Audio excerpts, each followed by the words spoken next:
अंगुं लंघयते गिरिं यत्कृपातमहं वन्दे परमानन्दमाधव नारायणं नमस्कृत्यं नरं चैव नरोत्तमं देवी सरस्वतीं व्यासं ततो जयमुदीरयेत् वसुदेवसुतं देवं कंसचाणूरमर्दनं देवकी परमानन्दं कृष्णं वन्दे जगद्गुरुं गुरुर्ब्रह्मा गुरुर्विष्णु गुरुर्देवो महेश्वरः गुरुः साक्षात् परं ब्रह्म तस्मै श्री गुरवे नमः। श्रोता वक्ता श्रीराम समर्थ।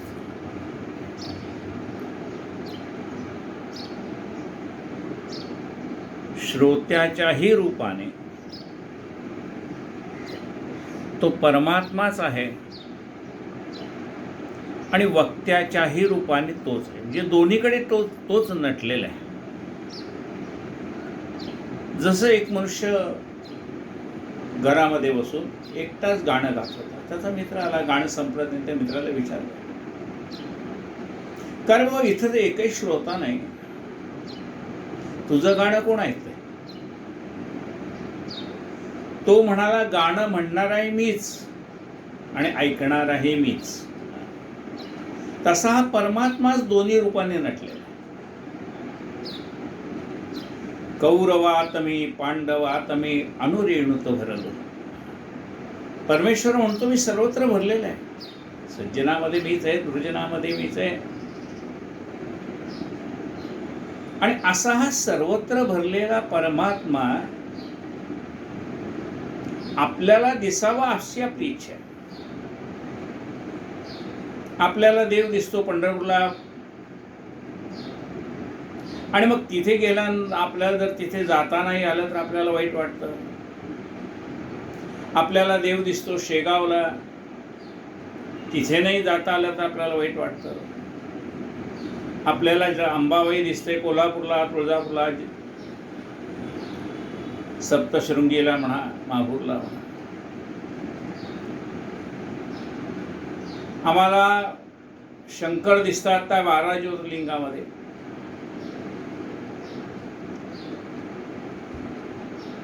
पण हाच परमात्मा जो पंढरपूरला पांडुरंग रूपाने उभा आहे, 12 ज्योतिर्लिंगामध्ये शंकराच्या रूपाने उभा आहे. ही शक्तिपीठ जी आहे देवीची, त्या ठिकाणी तो शक्ती रूपाने उभा आहे. असा हा सर्वत्र भरलेला परमात्मा आम्हाला ज्या वेळेला आपल्या आजूबाजूला असलेल्या माणसामध्ये दिसायला लागतो ना, त्यावेळेला देव भेटला असं म्हणतात.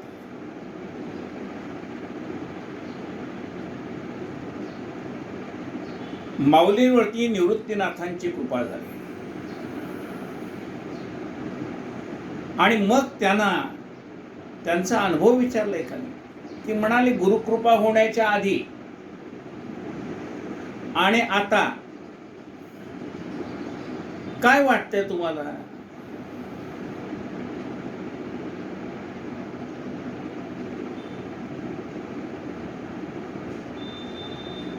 मग माऊलीने सांगितलं, अनंत रूपे अनंत वेशे देखिला मी त्यासी, बाप रखुमा देवी वरू खूण बाणिली कैसी.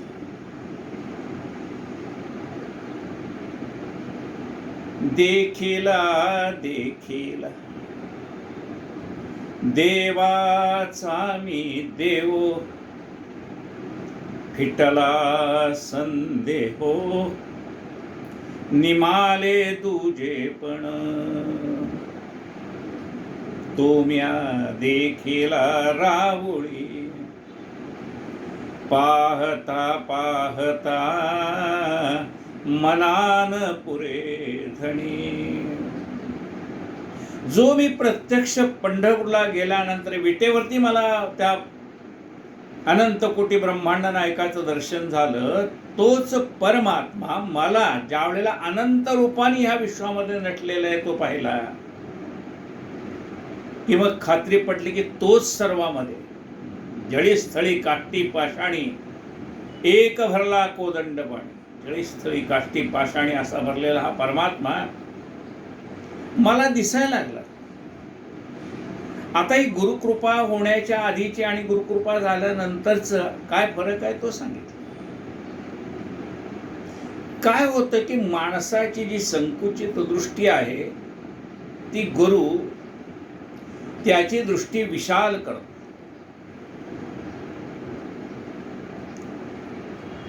विहिरीमध्ये असलेल्या बेडकाला विचारलं की हे विश्व केवढं आहे रे बाबा. तेव्हा तो विहिरीला बेडूक म्हणाला ह्या विहिरी एवढं आहे, मला विहिरीच्या बाहेरचं काही दिसत नाही, मला जग दिसतंय तेवढंच आहे, ते विहिरीत आहे तेवढंच आहे. मग त्या बेडकाला त्या विहिरीच्या कडेवरती आणून ठेवलं वरती. आता त्याला सगळं शेत बीत दिसायला लागलं बाजूचं. ते म्हणले आता तुला विश्व केवढं दिसतंय. तो म्हणाला आता माझ्या आजूबाजूला असलेलं हे सगळं रान, हे जंगल, पर्वत, दर्या एवढं मला हे विश्व दिसतं. मग एका पक्षाने त्याला उचललं आणि डोंगरावर नेऊन ठेवलं त्या बेडकाला. म्हणलं आता बघ केवढं दिसतंय.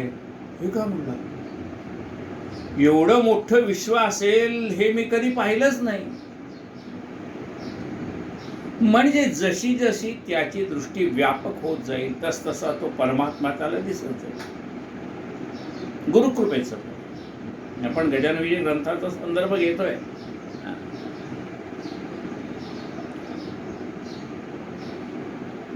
तुझी कृपा याच परी शरणागता ते समर्थ करिये. पाप ताप दैन्यवारी हेच आहे मागणे. दुसरा अध्याय सुरुवात आहे की हा जो परमात्मा आहे तो गुरुकृपेने आपल्याला आपलं तो काय करतो, पाप नाहीसे करतो, ताप नाहीसे करतो आणि दैन्य नाहीसे करतो. दैन्य दोन प्रकारचं आहे. पापही तीन प्रकारचे आहेत, आधिभौतिक, आधिदैविक, आध्यात्मिक. त्रिविध ताप आहेत ते नाहीसे करतो आणि दैन्य नाहीसे करतो. दैन्य म्हणजे आर्थिक दैन्य तर आहेच, ते तर भगवंताच्या कृपेने नाहीसे होईलच. पण दैन्य म्हणजे अज्ञान, ते अज्ञान नाहीसे करतो गुरु आपला. एक शिष्य आला होता आश्रमात, तर शिक्षण पूर्ण झालं आणि मग त्याला विचारलं की बाबा आता मला सांग की देव कुठं आहे. तो म्हणाला देव देवळात आहे. मग गुरुने विचार केला की याची अजून काही प्रगती झालेली दिसत नाही. 12 वर्ष शिकलाय आपल्याकडे, पण अभ्यासात लक्ष याचं नव्हतं म्हणा. पण अशी कोरीपाटी घरी कशी जाऊ द्यायची, घरची काय म्हणतील, गुरुकडे काय शिकला. म्हणून मग त्यांनी त्याला प्रश्न विचारला की तुला देव कुठे दिसतो. तो म्हणाले देवळात देव असतो. बर म्हणाले आता देवळात सोडून आणखीन कुठे असतो. नाही म्हणले आमच्या घरात देवघरात देव आहेच की म्हणाले. बर म्हणले त्या देवघरातल्या देवाशिवाय आणखीन कुठे देव आहे का. हा म्हणला आहे की. मातृदेवो भव, पितृदेवो भव, आचार्य देवो भव, अतिथी देवो भव. म्हणाले हो तुम्ही शिकवले मला, पण आत्ता माझ्या लक्षात यायला लागलं. म्हणाले तुम्ही सांगितलं होतं मला. काय सांगितलं होतं, मातृदेवो भव. पहिलेच शिक्षण तुमचं माझं हे होतं. पण आत्ता तुम्ही मला प्रश्न विचारतायत ना, त्यावेळेला मला ते आठवतं की खरंच तुम्ही मला सांगितलं होतं की आई हे देव. म्हणजे देवघरातल्या देवापेक्षाही चालता बोलता दैवत मला आईमध्ये दिसायला लागलं. मातृदेव आणखीन कुठं तुला देव दिसला बाबा. तुम्ही सांगितलं नाही का. म्हणाले वडील पण देव आहे, वडिलामध्ये देव मी पाहायला लागलो. आणखीन कुठे देव आहे? अरे आमच्याकडे आलेल्या अतिथीमध्ये अतिथी देवो भव तुम्ही शिकवले म्हणतो, अतिथीमध्ये देव आहे मला कळलं. मग म्हणाले आणखीन कुठे देव आहे? म्हणाले आम्ही गाईला घास घालतो म्हणजे गाईमध्ये आम्हाला देव दिसतो, कावळ्याला घास घालतो त्याच्यामध्ये आम्हाला पित्र दिसतं, खंडोबाचं म्हणून आम्ही कुत्र्याला घातलं की आम्हाला असं वाटतं की खंडोबाला पोहोचलं, त्याला तुकडा घातला आम्ही, आम्हाला असं वाटतं की नाही बाबा हे या रूपाने ते आमच्या परमात्म्यापर्यंत जाऊन पोचतंय. मुंगीला साखर ठेवली की ती त्या परमात्म्यापर्यंत पोचते, मुंगी तृप्त झाली की परमात्मा तृप्त झाला असं मला वाटतं. म्हणून मुंगीमध्ये सुद्धा आम्ही देव पाहतो, तिला ठेवतो. उंदरामध्ये आम्हाला देव दिसतो, आम्ही गणपती आणतो त्याच्यावर उंदीर पण आणतो, उंदरामध्ये आम्हाला देव दिसतो.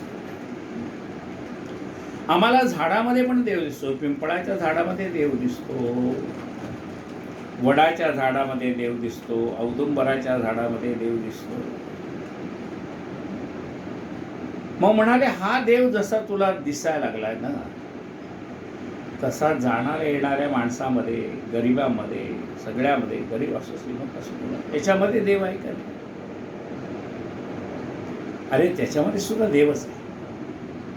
जे जे भेटे भूत ते मानिजे भगवंत. अरे जो जो यच्चयावत प्राणी मात्र तुला भेटेल ना त्याच्यामध्ये तो देवच आहे, त्याच्यातला देव पाहायला शिक. भिकाऱ्याला ज्यावेळेस तू अन्न घालशील ना त्यावेळेस ते चांगलं असेल तेच घाल, खराब झालेलं अन्न भिकाऱ्याला घालू नकोस. का? अरे त्याच्याही उदरामध्ये तोच परमात्मा बसलाय जो तुझ्या उदरामध्ये बसलेला आहे. अहम वैश्वान नरो भूत्वा प्राणिनां देहमाश्रितः प्राणापान समायुक्त पचाम्यन्नं चतुर्विधम्. अरे माझ्या जठराग्नीमध्ये बसून जो हे सगळं अन्न पचवतोय ना तो परमात्मा, तो त्याच्याही उदरामध्ये आहे ना. मग त्याला अन्न घालताना असं शिळ पाक खराब झालेलं असं घातलं तर चालेल का बाबा? आत्तापर्यंत घालत होतो म्हणाला, पण गुरु आता तुम्ही मला शिकवलं ना, आता याच्या पुढे मी त्यांना असं अन्न घालणार नाही खराब झालेलं. अरे किडामुंगी असतात ना बाबा, त्यांच्यामध्ये ते ताकद असते पचवण्याची. ज्यावेळेला उकिरड्यावरती अन्न जातं ना डम्पिंग ग्राउंडवरती, त्यावेळेला तिथे टाकलेलं अन्न खराब झालेलं असतं. ते कोण खातं? किडामुंगी खातं. कारण त्या किडामुंगीना ते अन्न पचवण्याची ताकद परमेश्वराने दिलेली असते. आणि म्हणून प्रत्येकामध्ये असलेला परमात्मा हा आपल्याला पाहायला कोण शिकवतो? आपले गुरु आपल्याला हा सर्वत्र भरलेला परमात्मा पाहायला शिकवतात. बंकटलानाने महाराजांना पाहिलं, पण महाराज वायूच्या गतीसारखे निघून गेले. पुन्हा काही महाराज दिसत नाही. मग याचं काही मन लागेल की कधी एकदा मला ते सत्पुरुष भेटतील. त्यांनी वडिलांना सगळी हकीकत सांगितली. निजे आनंदी रंगलेला ऐसा योगी पाहिला. महाराज म्हणाले मी असं एका सत्पुरुषाचं दर्शन घेतलं, पण पुन्हा माझी त्याची काही गाठ नाही. कारण तो जेवायला बसला तर त्याचं जेवणाकडे लक्ष नव्हतं. म्हणून वडिलांनी विचारलं, का रे बाबा आज तुझं लक्ष नाही? म्हटलं काय करू, गोड न लागे अन्न पाणी. त्या सत्पुरुषाला पाहिल्याशिवाय मला काही गोड लागत नाही, माझं कशात लक्ष लागत नाही. का रे म्हणाले, हरीने माझे हरियले चित्त. त्या गोपी जसं म्हणत होता ना, गोपी म्हणत होत्या की हरीने माझे हरियले चित्त. त्या भगवंताने आमचं चित्त हरण केलंय, त्यामुळे आमचं लक्ष आता याच्यात लागत नाही. तसं बंकटलाल म्हणतात की माझं लक्ष आता कशात लागत नाही, कधी एकदा ते सत्पुरुष भेटतील असं मला झालं. आणि नेमकं शंकराच्या मंदिरामध्ये कीर्तन असतं. गोविंदबुवा टाकळीकरांचं कीर्तन आहे. आणि या गोविंदबुवा टाकळेकरांच्या कीर्तनाला ते निघाले, तेव्हा त्या शंकराच्या मंदिराजवळच महाराजांना त्यांनी पाहिल्यावर धावून गेले, महाराजांना नमस्कार केला आणि महाराजांना त्यांनी विचारलं की महाराज, तुम्हाला भूक लागली असते तर काही घेऊन येऊ का?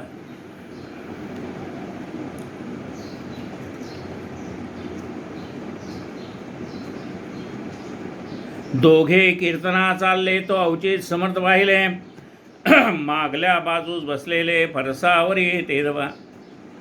मग कशाचे कीर्तनात ते गेले उभयता धावून, जेवी द्रव्य घटाते पाहून कृपण जाय हा पापोने.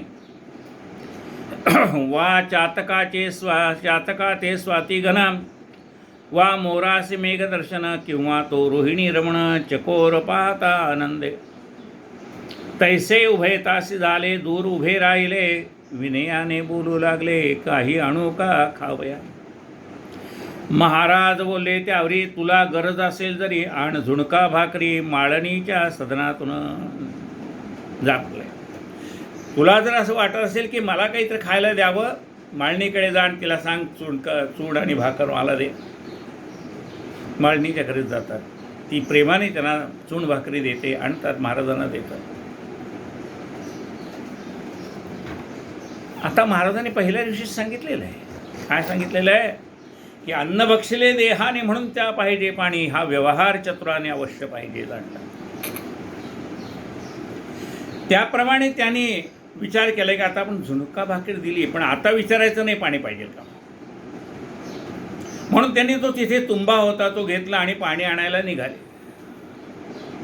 तिथनं बाजूने एक ओढा वाहत होता, त्या ओढ्यातल्या पाण्याला दुर्गंधी होती. महाराज म्हणाले जा त्या ओढ्यातनं पाणी आण. त्यांनी विचार केला की ते गढूळ पाणी, समर्थांना लावा मध्ये नको. महाराज म्हणाले ते गढूळ पाणी आहे. नाल्याचे घाण जीवना तुंब्यात स्फटिका समान, आले तैसे पाहून शिंपी चकित झाला. तुला काय करायचंय म्हणाले, सांगितलं तेवढं ऐक, जा म्हणाले. आणि तुंबा बुडेल एवढं सुद्धा पाणी नव्हतं, पण जिथे जिथे तुंबा ठेवावा त्या त्या ठिकाणी खड्डा पडावा आणि त्यामध्ये स्फटिकासारखं शुद्ध पाणी यावं. आता हा काय झाला, चमत्कार झाला. म्हणजे जिथे गढूळ पाणी आहे तिथे निर्मळ पाण्याने तो तुंबा भरला, हा झाला चमत्कार.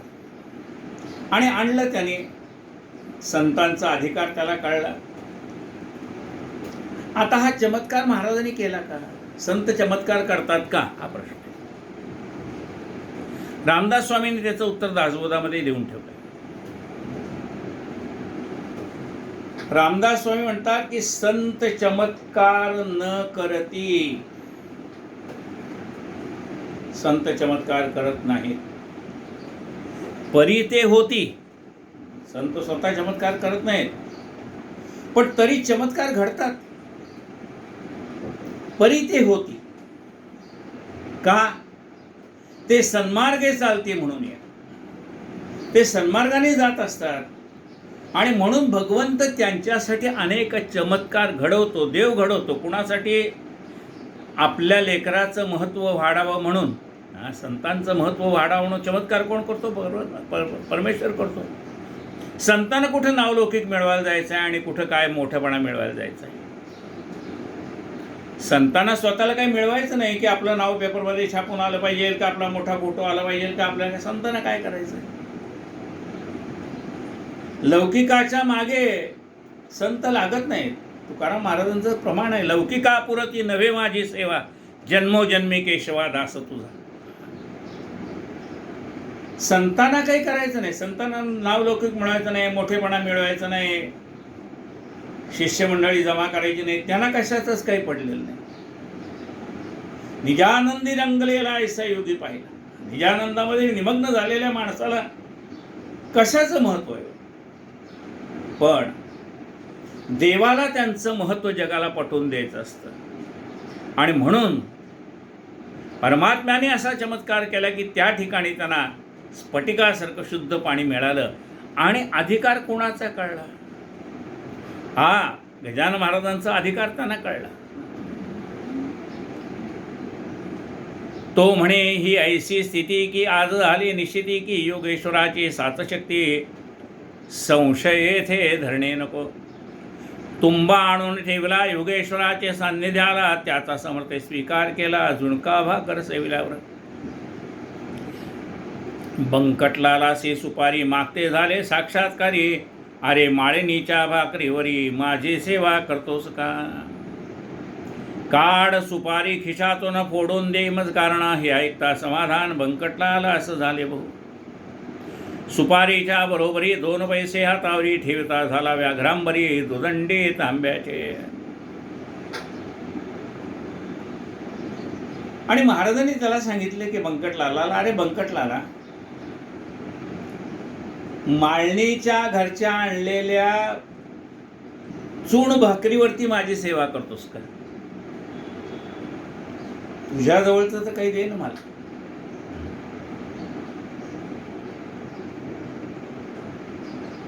आम्ही प्रसाद वाटतो ना, पिठलं भाकरीचा प्रसाद आम्ही दर गुरुवारी वाटतो मंदिरामध्ये.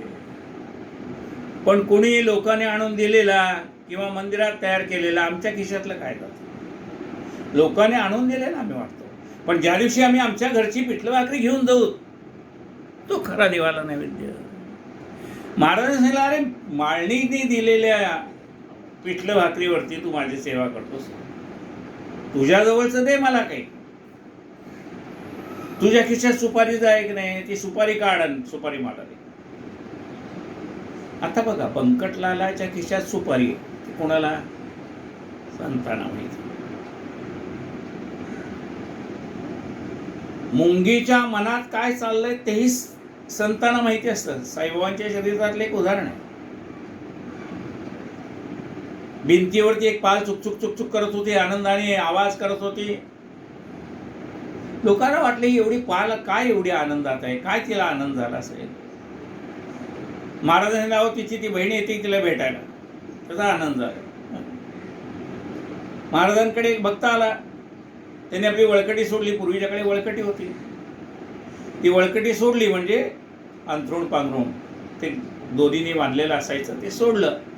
सोडल्यावर त्यातनं एक पाल निघाली, ती सरसर करत भिंतीवर गेली आणि त्या पालीला भेटली. दोघीला आनंद झाला.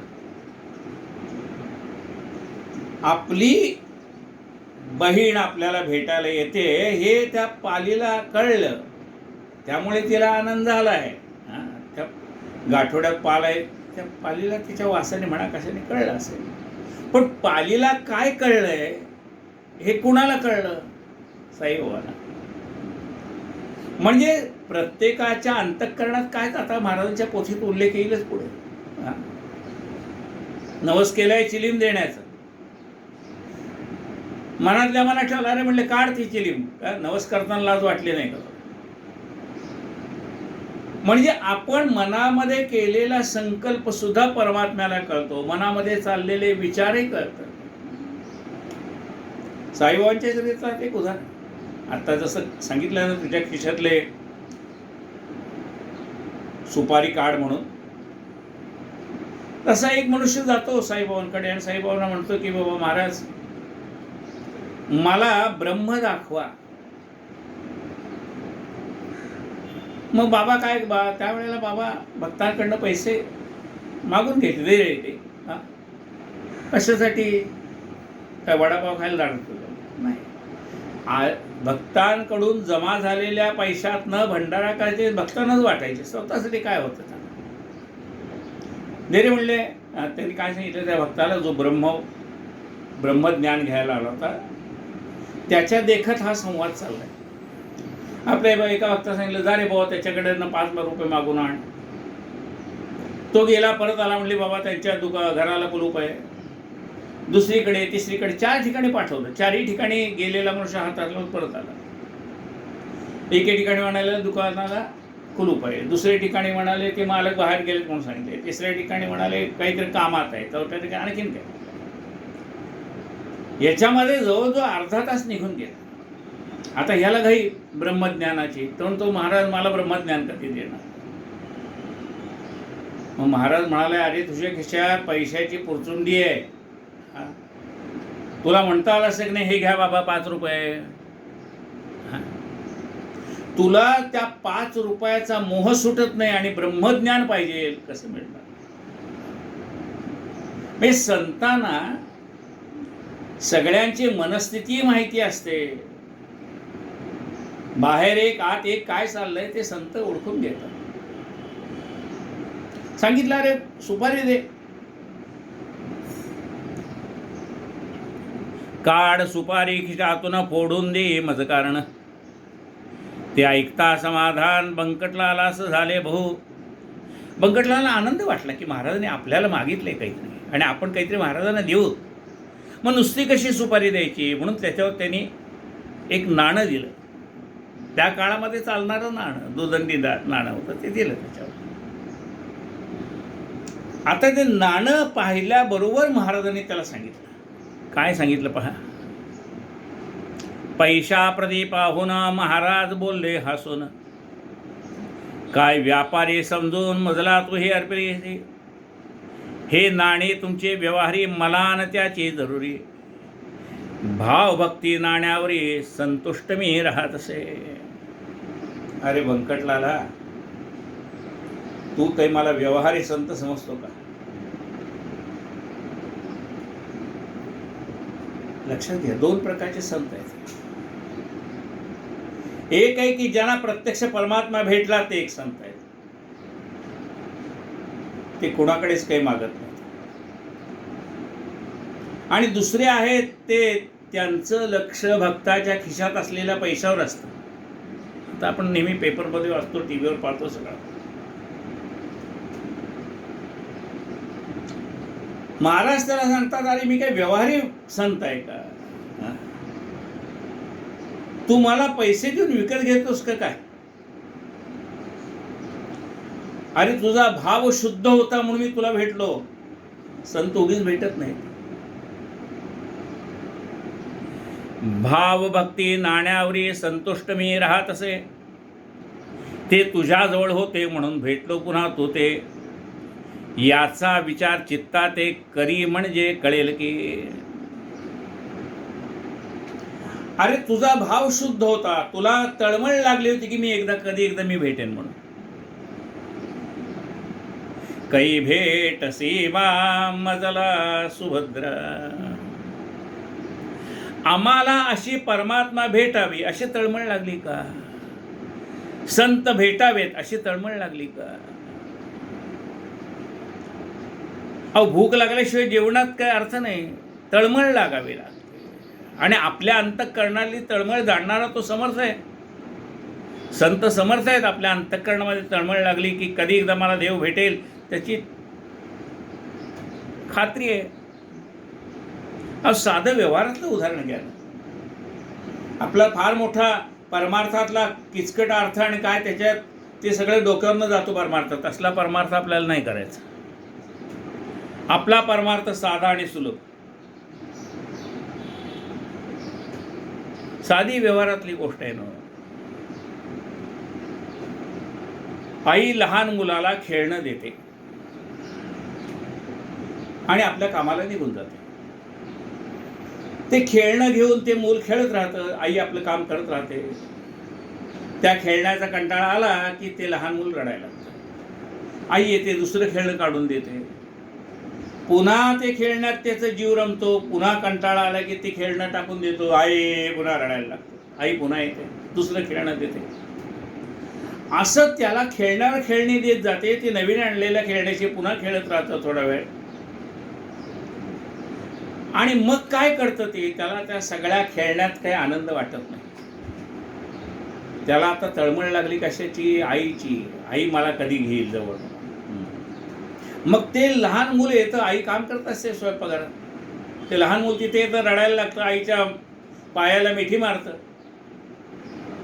आणि मग आई ओळखते की आता ह्याला माझ्याशिवाय काही नको. या लहान मुलाला आता माझ्याशिवाय काही नकोय. आता त्याला खेळण्यामध्ये मन रमणार नाही. आता मीच पाहिजे.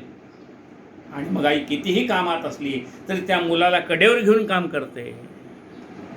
तसा परमात्मा आपल्याला नाना प्रकारची खेळणी देतो. लहानपणी सवंगडी देतो, त्यांच्याशी खेळता खेळता आपण त्या भगवंताला विसरून जातो. मग मोठं होतो, नोकरी देतो, नोकरीमध्ये आमचं मन रमतं, नोकरीमध्ये आम्ही गुंतून जातो, पुन्हा त्या भगवंताला विसरतो.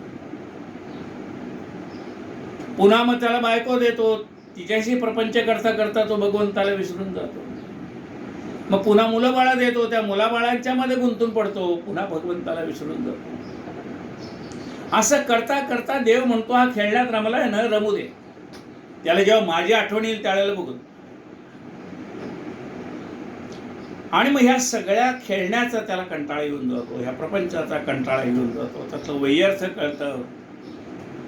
आणि मग तो म्हणतो की देवा क्षमा कर बाबा, रघुपती माझी आपुलेसे करावी, सकळ त्यजुनी भावे कास तुझी धरावी. देवा आता मला कळलं की ज्याला मी सुख सुख म्हणून जवळ केलं ना, ते दुःखाचं कारण ठरलं. सुख सुख म्हणत आहे, दुःख ठाकोनी आले, भजन सकळ गेले, चित्त दुश्चित्त झाले. भ्रमित मन कळेना, हित ते आकळेना, परम कठीण देही देह बुद्धी वळेना. उपरती मजरामी, जाहले पूर्ण कामी, सकल भ्रम विरामी, राम विश्राम धामी. घडी घडी मना आता रामरूपी भरावे, रघुकुल तिलकारे आपुलेसे करावे. देवा मग त्या सगळ्या खेळण्याचा ज्यावेळेला माणसाला कंटाळा येऊन जातो ना, त्यावेळेला तो देवाला म्हणतो, देवा. देव म्हणतो का रे, कशासाठी आला? रोज एवढी मोठी लिस्ट घेऊन येत होतास, हे पाहिजे ते पाहिजे ते पाहिजे, मी दिलं की तेवढं घेतलं की निघून जायचंस. आज तुझ्या खिशात काही लिस्ट दिसत नाही, पाया पडतोस, रिकाम्या हाताने आलेल्यास, काही मागणं नाही दिसत तुझ्याजवळ, काही मागायला आलेलं असं वाटत नाही. कारण असते तर लगेच मग खिशातनं चिठ्ठी काढून मला दाखवतो की देवा एवढं एवढं पाहिजे. नाही म्हणजे आज जो आलोय ना, तो केवळ तुझ्यासाठी आलो, मागणे न काही सांगण्यास आलो. आम्ही विठ्ठलाच्या भजनात ना. देवा आज तुझ्याकडे काहीही मागायला आलो नाही, आज तुझ्या नामातला आनंद घ्यायला आलो.